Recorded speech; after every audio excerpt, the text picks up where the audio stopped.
Next is the trial of the people who were perpetrators of all the things that happened in Bangladesh. I don't have to elaborate. It's a huge thing. It's a terrible thing that happened to Bangladesh. People were killed point blank on the street every day.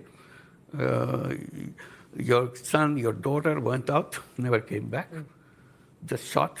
Two friends went out in the street saying goodbye to each other.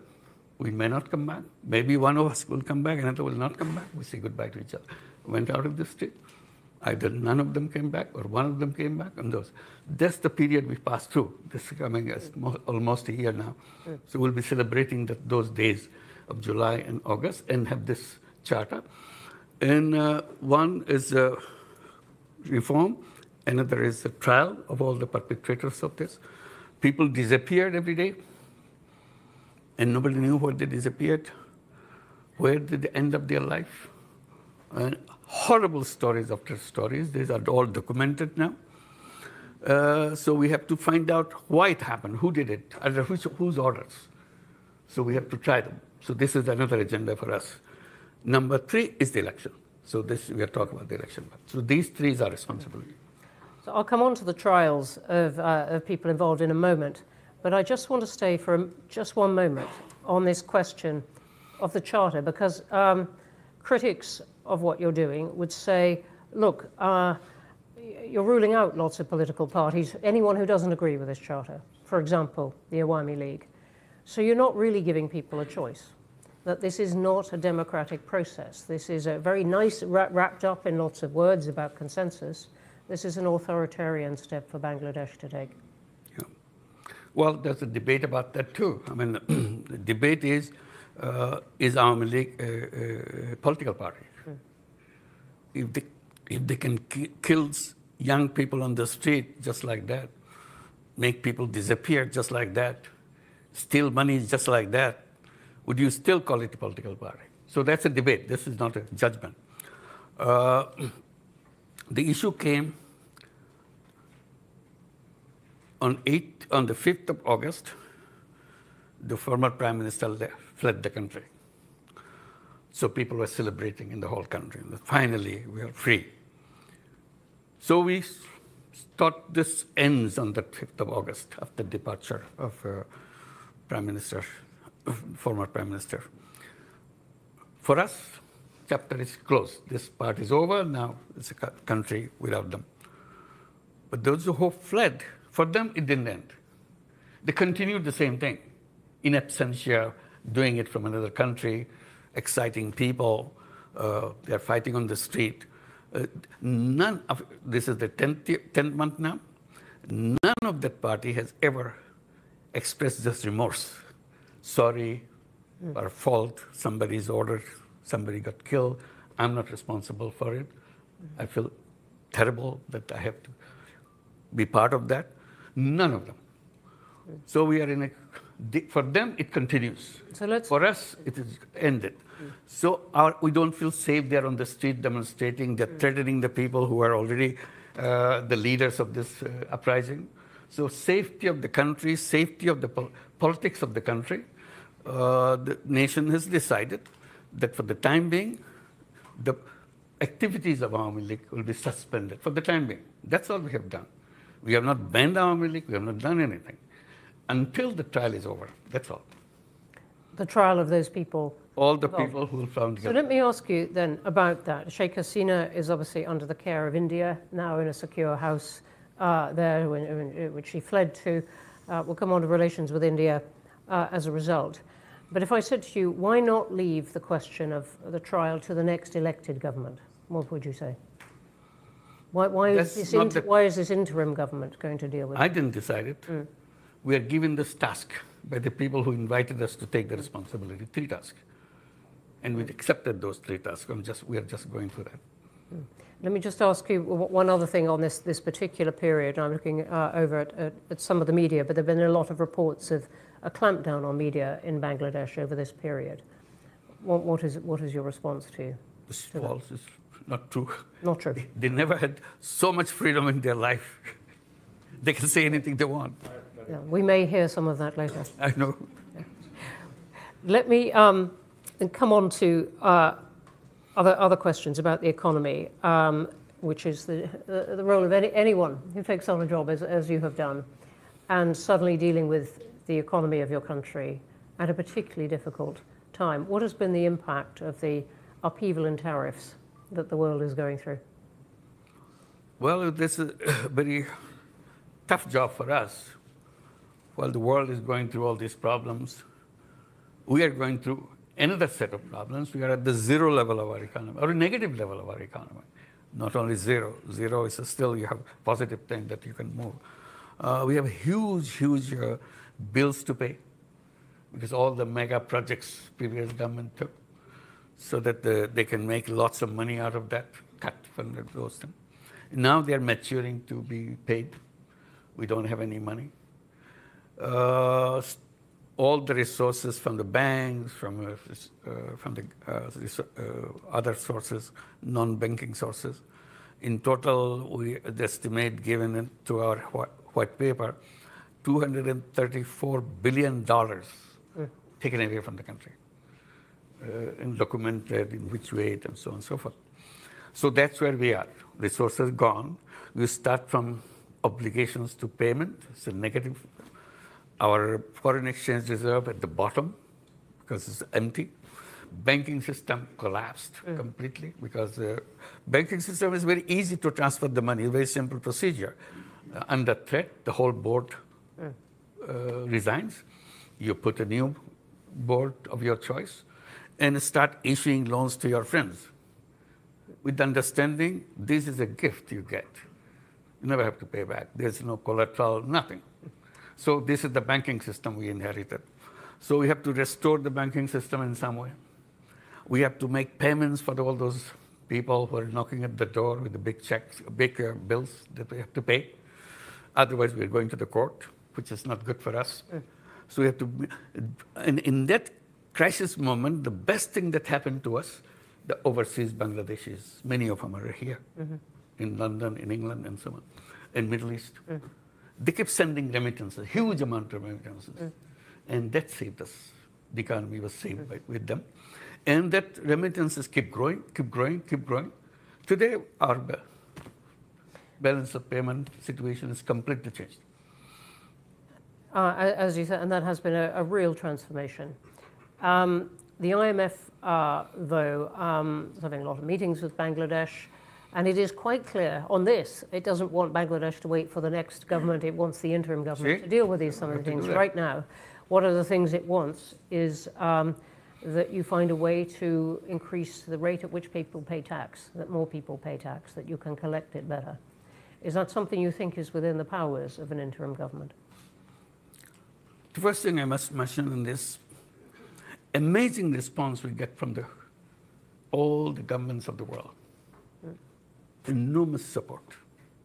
They feel so relieved that finally this thing happened. Now we can have a government we can talk to and we can work with. And they said, any support you need, please tell us. We'll be very eager to do that. So that gave us a moral boost, that we are not abandoned.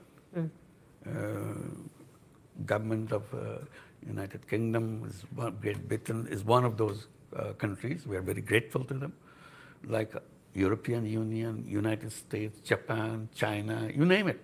Every single government came with an enormous amount of support.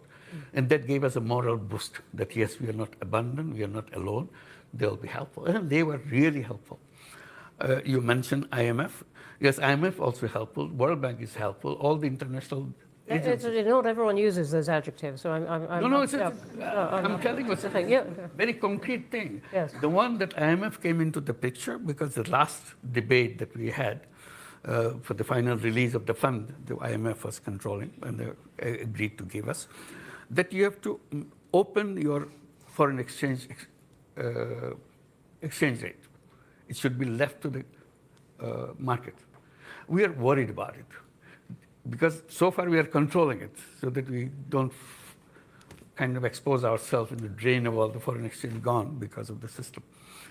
So opening this to the market is a real issue, a big decision for us, which we debated, and but IMF said, no, nothing doing. Unless you do that, we are not releasing our funds. We tried to convince them and explain the danger of it and so on. They said, no, we understand. But we studied, I think you can handle it. So we started saying, are we able to handle this? Let's open it up. Finally say, if they see some positive thing, why aren't we seeing it? So I challenged them. They finally agreed that let's do that. And tell them again, kind of note, in case we get into difficulty, we'll rebut. This is just to protect ourselves. IMF says, okay, go ahead. We opened it, nothing happened. Same exchange rate is just a little bit, it's normal, it's working. So we are celebrating that finally we see the strength in the economy and so on. So IMF role is very positive. It's not a negative one. It's not trying to push us into trouble because of some principle they're holding on to. It's not like that. We were not willing to jump into the water. They said, come on, you do it. You can make it. And finally we made it. That's it. So we are thankful to IMF. Okay. Let me ask you about relations with India and China, which seem to me to be somewhat in flux. Sheikh Hasina's government was very close in a way to India. Now she's there. Relations with India perhaps a bit less cool, a bit cooler between your team and Delhi now. Perhaps a little bit warmer on China now. What is your account of this and what you are trying to do in foreign policy now? We are reaching out to everybody. As I said, all the governments of the world have been extremely supportive. So we're very thankful. We're trying to build up further relationship. We're asking for the help that they never gave before. They were not existing before. So we said, let's do that. One of the things we were saying, corruption. Bangladesh is just deep into corruption. Everything is, system is corrupt, people are corrupt. So how to clean it up? What kind of changes we have to make the government clean with enormous corruption? So we say, if there is a formula, there is a policy, there is a way to do that. So I mentioned something, that the conversation I had in September at the United Nations General Assembly. I was meeting all the world leaders, to explain to them what's the situation in Bangladesh. So I was meeting Ursula von der Leyen at the European Union. So among many issues discussed, I said finally about the corruption. I don't know how to get out of this. Is there any way, is there any recommendations you make that we can follow? So she gave a big smile. She said, you know what? We are coming from worse than that. European Union coming from the worst of the corruption that we are facing. So yes, many of our countries were trying to join the European Union. We're just all over corrupt, everything. You never heard of those kind of corruptions in your life. They had it. So we have to install a system of cleansing them up, cleaning it up, washing them off, so that they can be clean as everybody else and join. Once they're clean, then we take it. So we learned everything how to make it happen. So how? Because some of the pressure was put on those countries, and not with perfect effect, but it was put on those countries because they so much wanted to join the European Union. Right. So what is the pressure on Bangladesh politics and society to clean up? It is a historical moment for us. If we can't do it now, we'll never do it. So we made us sure that this is the time. The history has given us a window. We can do things which no government can do. Because all governments are partisan, have supporters to take. We have nothing to do with that. We have nobody that I will be waiting for getting his vote for me to come back again. We are going. That's very clear. So we have the moral strength. As the interim government. Absolutely. Yeah. Interim government is a historical opportunity. It's an amazing opportunity. How in the short year, the 9-10 months that you've got, how are you going? And I'm interested. Chatham House has done a lot of work on corruption. Our most recent big project in Nigeria, but it's a problem that many countries have. I'm just interested in what you are trying to do. Just want to give example. One example. Yeah. You need a passport. You have to go to the passport office, apply, and somebody will show up. You applied for a passport. If you go this way, it will take years. You'll never get it. You make a deal with me, give me X amount of money. I'll deliver it to your home. The guy is a representative of the officer who issues the passport. So everything that you see outside, all the norms, rules, procedures, now implemented not by the government officials, by their representatives who split the money that they earn. So what we said, from now on, we'll deliver passport online. And people were very happy that, okay, you can issue passport online. They go there to get this or try it at home. It doesn't work. What happened? Server is down. Somebody's It's manipulating. really interesting. I mean, several countries are finding a way to use technology to cut out the person behind the desk. Very helpful. Yeah. So what we did, we started, just now we started this, started creating some kiosks. Government Service Center. Oh, we don't say government. Bangladesh Service Center. Young guy with a computer sitting there, boy, girl, been trained to give all the services. This is all, we made all these months, we are preparing all the ministries, every service you got, whether you're paying taxes, or you're issuing driver's license, or you're issuing your renewal of your passport, whatever, or your land tax, which is absolutely complicated. They can make as complicated as they could. So now everything has to be delivered online. So we trained these young people, just started last month, this kiosk. And you come, there's a price list. If your passport, so many days, this month. It's so many days, and we deliver home. Not all, you give your message, you come and pick it up. That's it. So we have 3 centers now. Within next month, we'll expand to several more. Gradually add to several more. And we are challenging every ministry. How many services you are ready to provide online? They said, we have 5, we have 10, we have 15. Okay, whatever you give it to them. Train them, train them. If there's difficulty, we'll have a meeting together. Why you're having difficulty? Maybe technological, we'll solve that problem. It's our job.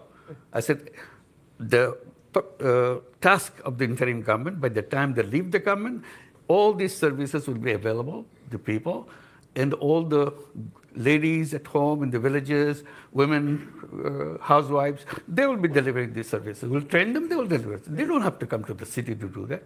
Wherever you are, you have the computer, you have everything. Or the phone, yeah. So this is the journey that we want to complete. All right. So thank you for that detail, which is very inspiring. I want to jump to a vision of something much more difficult, which is the Rohingya. Hundreds of thousands of them in the camps. What is going to happen? Well, that's the question I raised as we came to the responsibility. Rohingya is mentioned.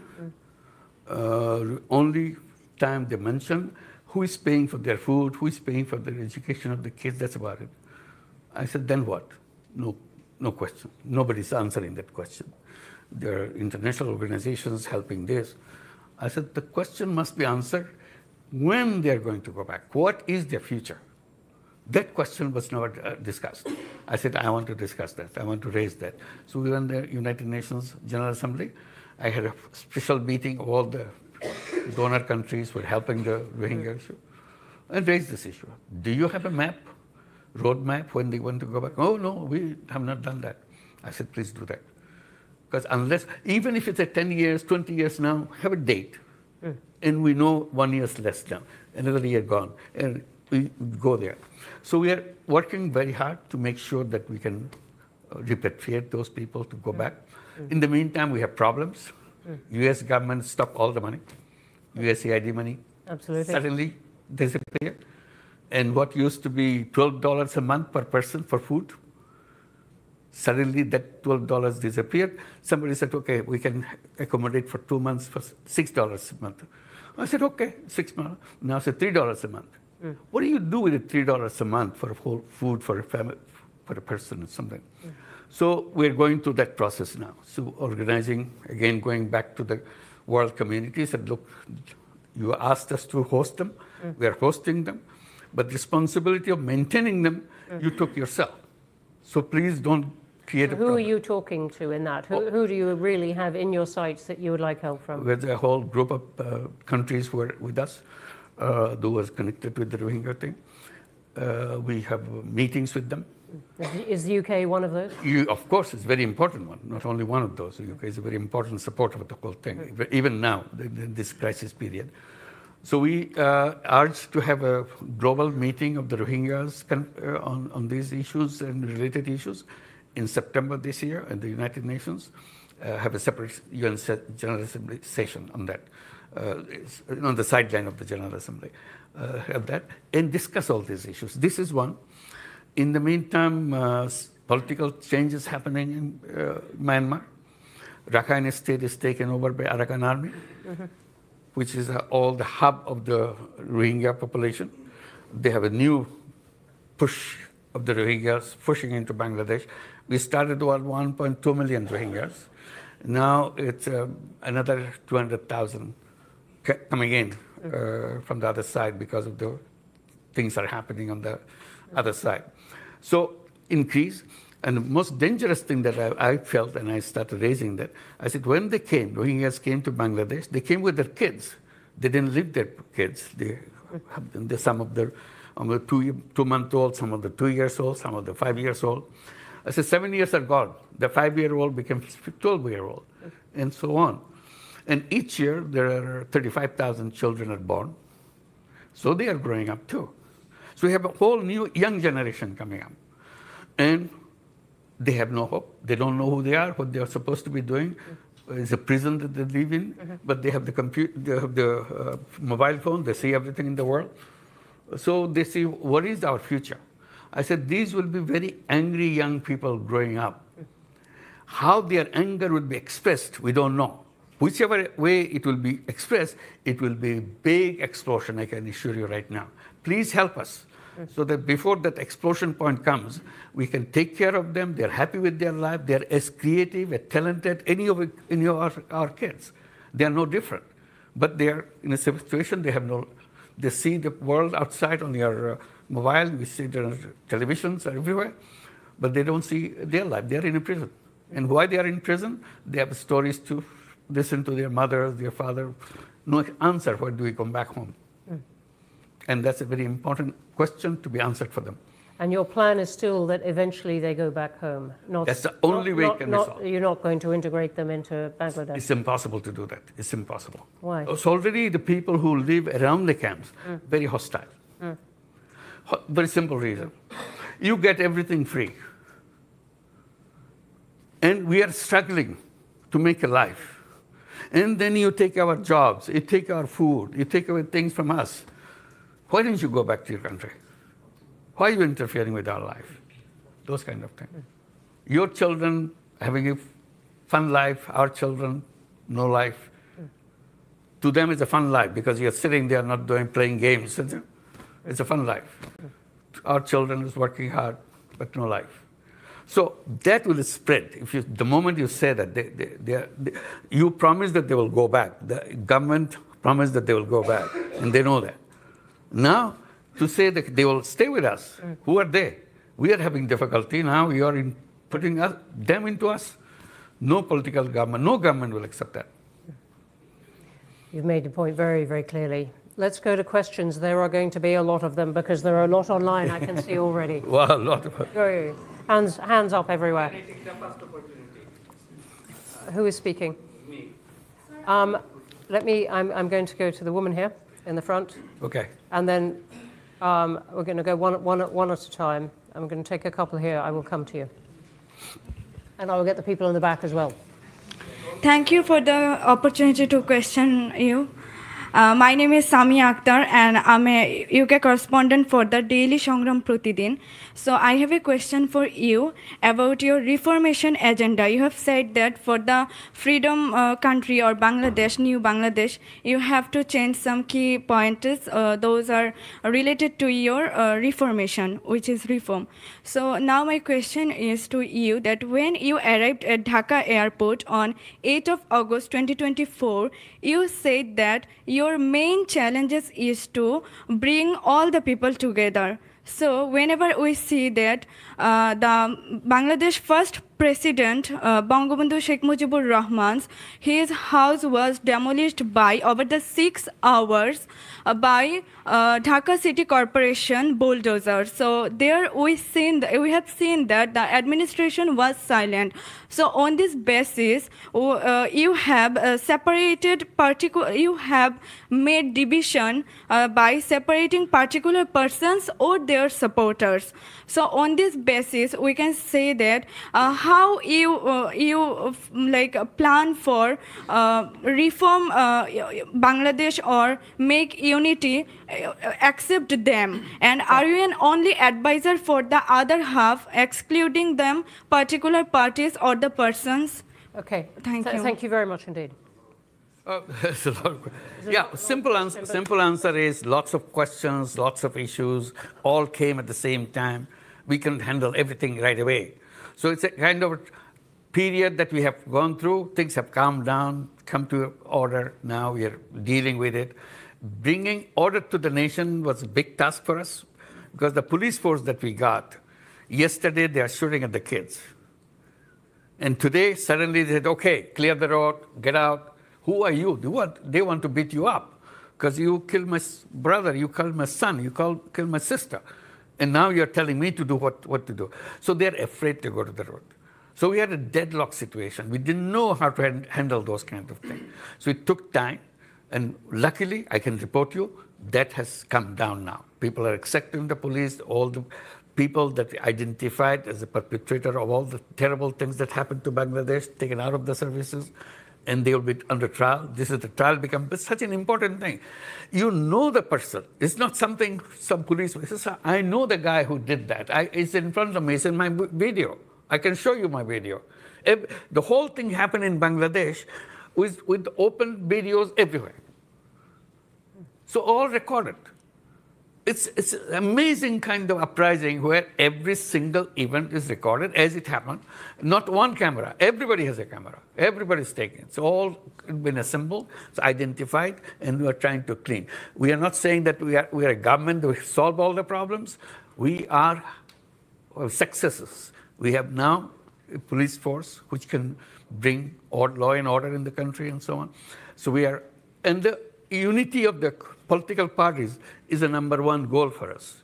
We have been sitting together. All this thing we're talking about creating a July charter. It's not an easy thing for all the parties to sit together and debate.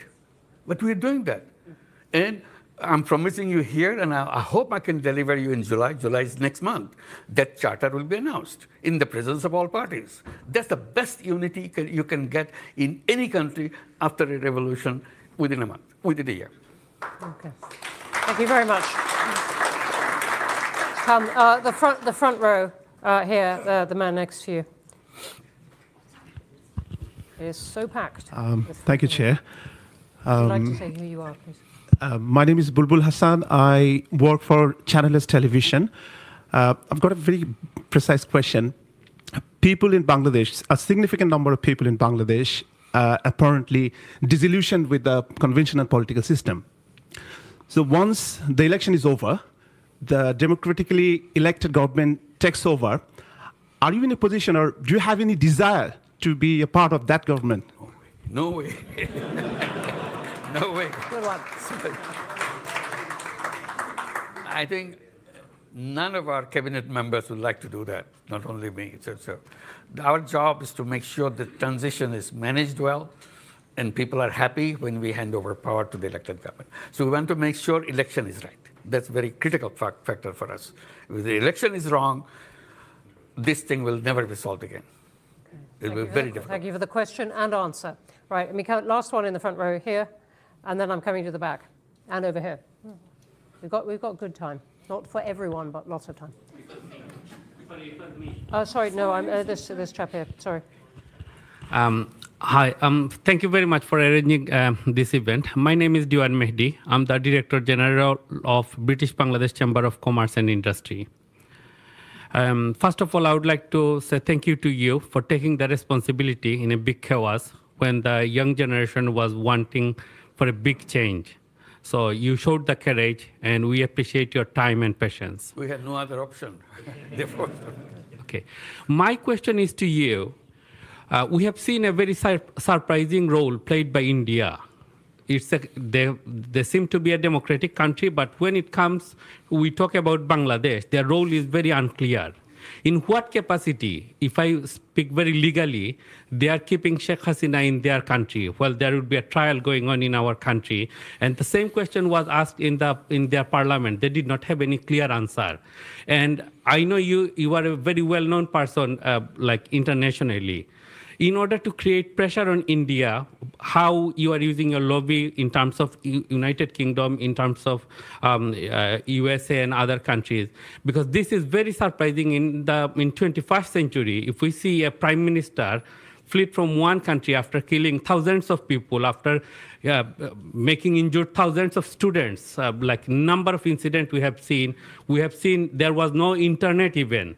Our friends were there, our family member was there, and someone needs to take the responsibility. And in what capacity India is keeping her? Thank you for the question. As you described, if I had the chance to show the 1 minute video for the entire thing, so whatever somebody captured, you'll understand what it is, how the things happen, how terrible things, how cruel things happen. So it's not the 1 minute. It goes on month after month that happened and came to the peak of this in July. And finally, 5th of August, the government disappeared. So all this anger is in there. And the whole anger and everything is now transferred in India because the Prime Minister, went there and started, not only she's living there. The problem is, when I had a chance to talk to Prime Minister Modi, I just simply said, you want to host her? I cannot force you to abandon that policy. But please help us in making sure she doesn't speak to Bangladeshi people the way she is doing. She announces on such and such day, such and such hour, she will speak. And the whole Bangladesh gets very angry. That why is she speaking? Why is she keeping this whole anger thing inside of us now? And is India doing what you asked? No. Modi's answer, I quote, he said, it's a social media, we cannot control it. What can you say? It's an explosive situation. You can't just walk away by saying it's a social media. So this is what is still going on. May I ask you, I believe in technical terms, Yeah. you've written an informal, an unsigned diplomatic note Yes. to India. Yes, we did. Asking for her extradition. Absolutely. And they've noted that it has arrived. But does that mean, in a sense, you're leaving it to the next government? This will continue. I mean, this Yeah. is, But it is now, it is in the not meantime, another stage has come. Yeah. That I just want to add. Now there's a case. The International Criminal Tribunal has started the trial process. They send notices to Hasina for all the crimes she has committed, part of the crimes. There's so many other crimes coming up. So they have to respond to that notice. This is a legal notice now. So we have to go to the Interpol and all the other things that happen through that. This is the process that we are following. We want it to be very legal, very proper. We don't want to make sure that we do something out of anger or something. We want to build the best of relationship with India. It's our neighbor. Mm-hmm. We don't want to have any kind of basic problem with them. But somehow things go wrong every time because of all the fake news coming from the Indian press. And many people say it has connections with the policymakers on the top and so on. So this is what makes Bangladesh very jittery, very, very angry. We try to get over this anger, but the whole barrage of things keep happening on the cyberspace. We can't just get away from that. Even if I try to peaceful, suddenly they say something, do something, anger comes back. Okay. So this is our now big task to make sure that we can have at least a peaceful life to go on with our life, to create the life that we are dreaming about. Okay, thank you. I'm going to take two now. Who've been very energetic, right by the wall. Yep, you. And then I'm going to take the one who has been, yes, you, who is going like that. Right at the back. Yep, you. Pointing at your own head. Yep. Thank you, Professor Yunus. My name is Nazeemuddin. I'm the chairman of Chattogram Shamiti UK. I was born just 2 miles away from your birthplace. Okay. So with that disclaimer, I wanted to ask a question to you. Will you seize this opportunity, this moment, to break free from fascist structure and system, and then allow the people to vote for the reforms that you are taking and embed that reform into a constitution, and through referendum, allow people to vote for it? As far as I'm aware, about 20,000 comments that I read on social media, 95% people support your reforms. We don't want to be hostage to political parties. Why don't you just go back directly to civic societies and the people and allow them to vote whether they would like to go ahead and change Bangladesh for the future and make it a real tiger for the world economy. Thank you. Thank you. I want to be clear. Are you asking for a vote on the charter? Absolutely. Yeah. I'm asking is that July charter, of course, will be a legally binding agreement. Yeah. But in order to sustain that reform, it needs to be structurally built in within Constitution. You'd like a vote on that? Yeah. Yeah, we heard about that, about having a kind of referendum on the issues that we have. There are so many complicated issues. The argument is referendum will be meaningless because most of the people don't even understand what you're voting for. So people will laugh at it, that it doesn't make any sense. So it's the politicians representing the people, all parties. They are involved in all these political issues and all the national issues, and they're supposed to understand, they're supposed to debate. If they have agreed together, all parties, that's what we are focusing on, all parties, then it's more real than giving it to a referendum of all the package. It's a big package. So this is what the path we took. Referendums have lots of problems with them, as many countries know, but... You must be referring to something. They're smiling. But it would answer the point, the challenge to you, that this charter is in some way not democratic. We can come back to that. Let me come to you who stood up. You've been very energetic. Chief Advisor, welcome to London. Thank you. On behalf of British Bangladeshi community, I'm Councillor Saifuddin Khalid. I'm also a practicing barrister, British Bangladeshi practicing barrister in London. I have two questions for you. How confident are you? Could you possibly have just one?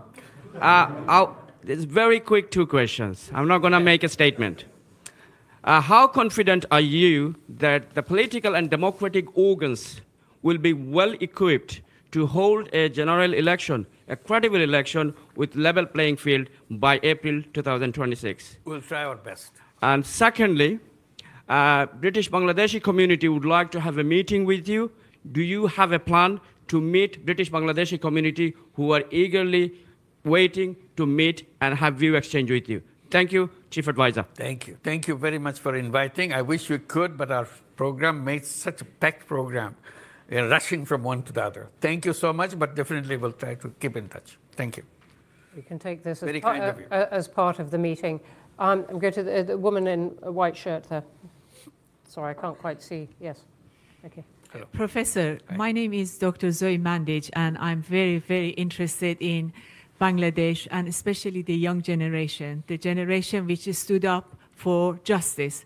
And this is a role model for all of us. My question is that with the new technology such as AI, what can be done? What is in your policies and support you're giving to that 10 million students who rose in terms of, having a hope for future, getting a foot place in the market, in the global market for future and for jobs? And there are obviously countries around you that are running special AI programs. Is there anything that we can do to help and support the students especially? Thank you. Thank you. Thank you for your offer. It's a very important offer. We want to be supportive of the young people as much as we can. And I try to bring to the notice of the world and notice of people in Bangladesh. Bangladesh is a very unique country. is the 8th most populous country in the world. Don't forget that. It's a huge number of people in that country, 180 million people in a very tiny space. The most important part of that is not about the density of the population, is about the age of the population. Half the population of that 180 million, 90 million people, is under the age of 26 and younger. So this is a unique feature of Bangladesh, where many countries getting older and older, they don't have people to work in these countries. Bangladesh is getting younger and younger, and young population everywhere, and very talented young people, not just young people, very talented, very creative young people. I get goosebumps when I think about this. This is more than gold mine. You can do anything in the world with this young population, only if we can run our country right. Because this is needed not for Bangladesh, it's needed for the whole world. I was recently visiting Japan. Amazing thing, request they're making. Please send your young people to Japan. We want to take as many as you can send. So we signed 2 agreements in this trip to send 100,000 young people to go and work in Japan.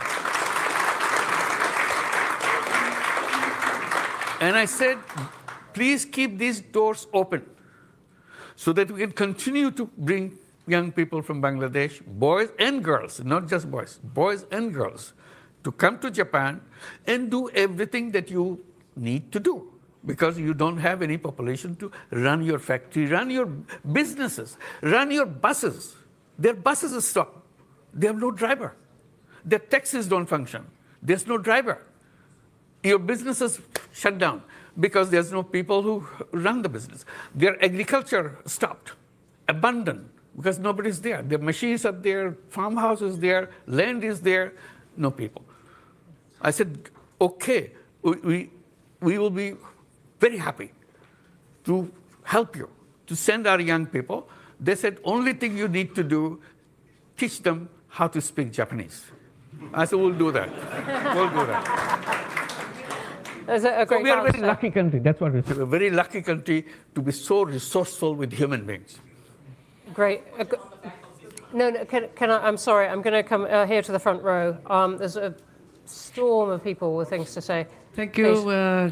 Give me a chance. Assalamu alaikum, Dr. Mohammad Yunus. First time I met with him in France when Grameen Czech fair. Second time in 2099 when Bangladesh problem is arsenic. Yes. This time Dr. Yunus held one meeting in Paris. This time I was there. Third time I met with him in Spain. This is a wonderful history, but please could you get to the question? Thank you. Today I am, thank you for everybody to arrange this meeting about in Bangladesh situation. But I want one question. Dr. Yunus, please held the election upcoming 2026, you declare in April. We want to see for the foreign Bangladeshi people also, we have to give a right for vote. This is my... That's right. Thank Okay. you. Bye. That's our promise. We'll do that. Thank you. Okay, thank you. Sorry, I'm going to take the woman in the second row here. Yep. Thank you. My name is Halima Begum. I represent Oxfam, but mostly I'm here representing my mother, who cannot be here today, and it's an honor to be in this space with you today, Chief Advisor. My question is... Please give my salam to her. Thank you very much. She will be so pleased.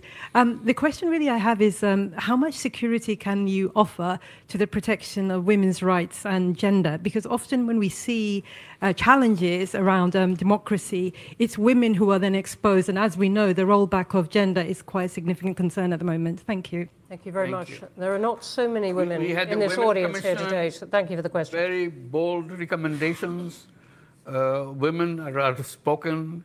There are many members in our cabinet, represent them, women cabinet members. So the status-wise, we are doing the best possible way. We are not perfect.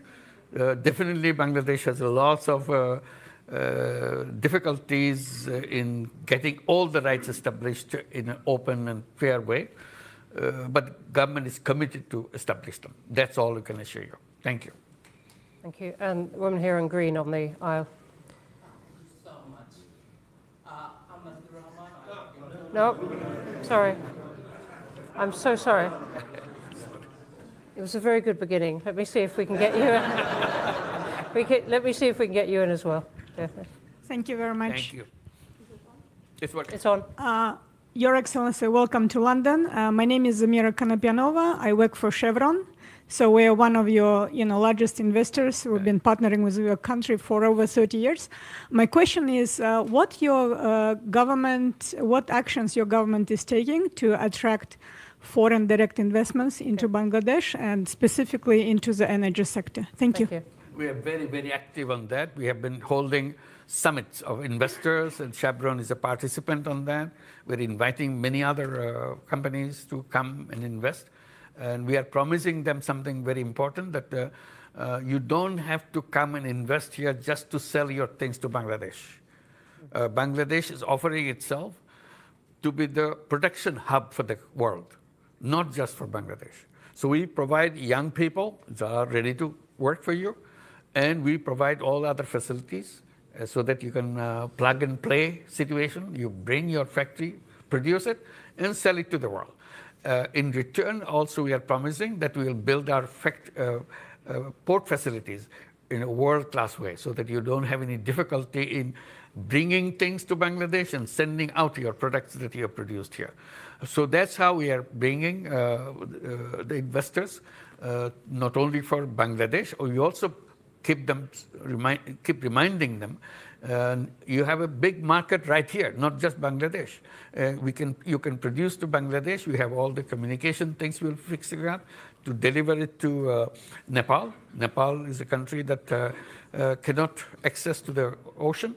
So we will give you the access to the ocean, and you produce, bring things to Nepal, to Bhutan, even the Seven Sisters in India, where also we open up, so that we all prosper together. This whole region is a potentially very attractive region for productions. So we are inviting all the companies to come and make use of all the facilities that we are creating. Thank you. Thank you. And I'm going to take a couple of questions from online. There are brilliant questions online, particularly about the election process.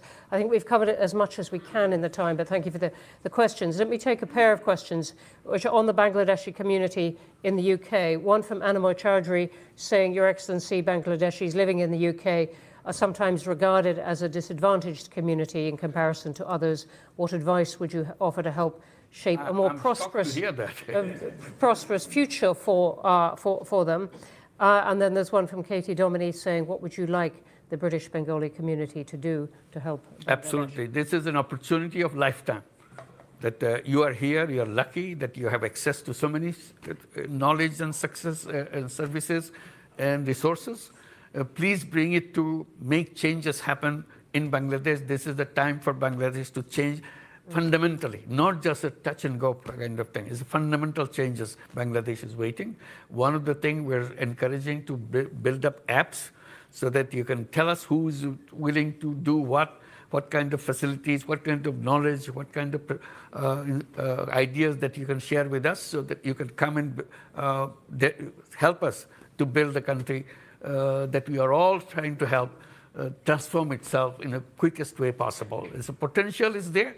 Simply connections with the people. You're here is a tremendous resource for us. Here in the USA, in Japan, in many other countries, the Bangladeshi community, very resourceful community, and we'll be very happy to have your support and your work. Thank you.